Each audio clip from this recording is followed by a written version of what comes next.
Well, this is my 38th book, and it follows my usual procedure of specialising in Norfolk, which I think I've got to like and love over the years. It's an attempt to pull together various strands of Norfolk life, some of the misconceptions about Norfolk, and I've been called worse in my time, I can tell you. The idea that people are slow in Norfolk, that people aren't very welcoming in Norfolk, that people deliberately are obtuse in Norfolk. Well, of course we are. That's exactly what gives us our charm and our longevity.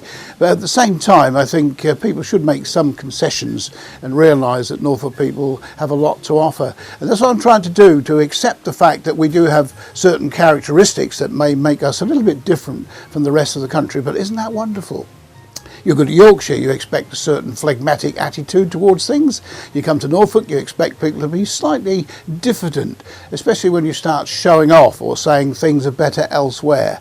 And of course, Norfolk knows very well they're just pulling your leg and probably trying to get you to admit that things aren't so wonderful as you might think. But I think our geographical position, that big old rump sticking out in the old German Ocean, tends to give the game away. That's where we are. That's why we're a bit cussed.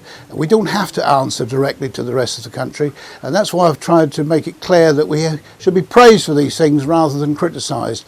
You know, Norfolk people aren't cold, they're careful, and they think about things a bit more than others, and I think that's what gives us our extra layer of character, and that's what I've been trying to explore in these chapters. I suppose going back to 1984 when I published my first little tome on Norfolk, I've realised that there are certain characteristics that still need explaining, and I've attempted to do that, laced, I hope, with good dollops of Norfolk humour, because that again is one of the chief characteristics.